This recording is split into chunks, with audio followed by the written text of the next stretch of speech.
ንጹሃንን መግደል የትግላቸው ስልት ያደረጉ ታጣቂዎች። ሰላም ጤና ይስጥልን ውድ የኢትዮፎከስ ሚዲያ ተከታታዮች፣ የዕለቱን ዜና ይዘንላችሁ ቀርበናል። ቻናላችንን ላይክ፣ ሼር፣ ሰብስክራይብ በማድረግ ቤተሰብ ይሁኑ። ወደ ዝርዝር ዜናችን እናልፋለን። አማራ ክልል ደቡብ ወሎ ዞን ለጋምቦ ወረዳ በህዝብ ማመላለሻ ተሽከርካሪ ላይ በተፈጸመ ጥቃት ቢያንስ 5 ሰዎች መገደላቸውን የዞኑ ባለስልጣንና የሆስፒታል ምንጮች ለቢቢሲ ተናገሩ። የዞኑ የጸጥታ መምሪያ ኃላፊ ኮሚሽነር ዘለቀ አለባቸው ጥቃቱ በተፈጸመበት ተሽከርካሪ ላይ ከነበሩ ተሳፋሪዎች መካከል 3 ሰዎች ወዲያው መገደላቸውን ለቢቢሲ ተናግረዋል። ለደህንነታቸው ሲባል ስማቸው እንዳይጠቀስ የጠየቁ የቀስታ ሆስፒታል ባልደረባ በበኩላቸው ወደ ሕክምና ተቋማቸው ጉዳት ደርሶባቸው ከመጡ 5 ሰዎች በተጨማሪ አንድ ግለሰብ ህይወቱ አልፎ መድረሱን ተናግረዋል። ኮሚሽነሩ ጽንፈኛ ሲሉ የጠሯቸው በአካባቢ የሚንቀሳቀሱ የፋኖ ታጣቂዎች በንጹሃን ላይ ጥቃት ፈጽመዋል ሲል ወንጅለዋል። ጽንፈኛው ገነቴ አካባቢ ማጥቃት ፈልጎ ስለነበር እንጭፊቱ ላይ ወገን ተጨማሪ ኃይል ይመጣል ብሎ አስቦ ዘግቶ ደፈጣ ይዞ ስለነበር ከዚህ አንጻር ንጹሃን ምንም አይነት ወታደራዊ ንግድ ከሌላቸው ከገነቴ ሲመጡ እንዲገደሉ ተደርጓል ብለዋል። ኮሚሽነሩ በተሽከርካሪ ላይ የተፈጸመው ጥቃት ሆን ተብሎ በህዝብ ጥላቻ የተሰነዘረ ጥቃት ነው በማለት ከወታደራዊ ኢላማ ጋር ግንኙነት የለውም ብለዋል። እኚህ የዞኑ ባለስልጣን ለግድያው እንደ ምክንያት ያስቀምጡት ህዝብ ላይ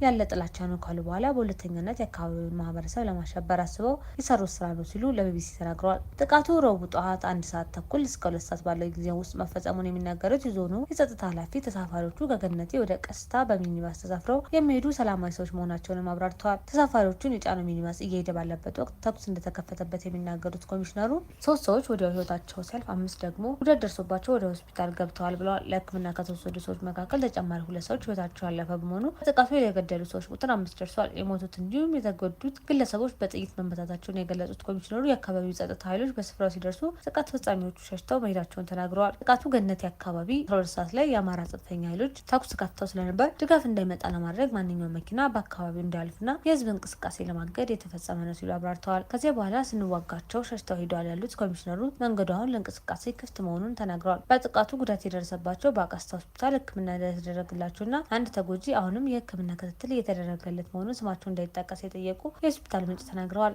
አሁን እዚህ እኛ ጋር ያለው አንድ የ48 ዓመት ታካሚ ነው፣ ሆዱን ነው በጥይት የተመታው ብለዋል። ግለሰቡ ከፍተኛ የደም መፍሰስ ገጥሞት ባለሙያው ሌሎች ጉዳት ደርሶባቸው የመጡ ወደ ደሴ ሆስፒታል ለተሻለ ሕክምና መላካቸውን ጠቅሰዋል። ቀላል ጉዳት የደረሰባቸው በዕለቱ ታክመው ወደ ቤታቸው እንዲሄዱ ሲደረግ የእጅ ገጣጣሚዋ ላይ በጥይት የተመታችና ጥይቱ ውስጧ የቀረ ተጎጂ ወደ ደሴ ሆስፒታል መላኳን ተናግረዋል። በጥቃቱ ጉዳት ደርሶባቸው የመጡ ግለሰቦች በተለያዩ የሕክምና ባለሙያዎች ድጋፍ እንደተደረገላቸው የገለጹት ባለሙያው አንዱ ግለሰብ ህይወቱ አልፎ ሆስፒታል መድረሱን ጠቅሰዋል። ቢቢሲ በጉዳዩ ላይ በአካባቢው ከሚንቀሳቀስ የፋኖ ታጣቂ ኃይል ምላሽ ለማግኘት ያደረገው ተደጋጋሚ ጥረት አልተሳካም። 3ኛ ዓመቱን የያዘው ሚያዝያ 2015 ዓ.ም ጀምሮ የተቀሰቀሰው የአማራ ክልል ግጭት የበርካቶችን ህይወት ነጥቋል። የሰብአዊ መብት ድርጅቶች በክልሉ ውስጥ ከፍርድ ውጭ ግድያ፣ በሲቪሎች ላይ የሚፈጸሙ ጥቃቶች፣ ከህግ ውጭ እስራት፣ ያስገድዶ ስወራ፣ የንብረት ውድመትና ዘረፋ እንደሚፈጸም ይገልጻሉ። በበርካታ የክልሉ አካባቢ ባለው የጸጥታ ስጋት ምክንያት በተሽከርካሪዎችና በተጓዦች ላይ ተደጋጋሚ ጥቃት ሲፈጸም ቆይቷል። የዕለቱ ዜና ይህን ይመስል ነበር። በሰላም ዋሉ።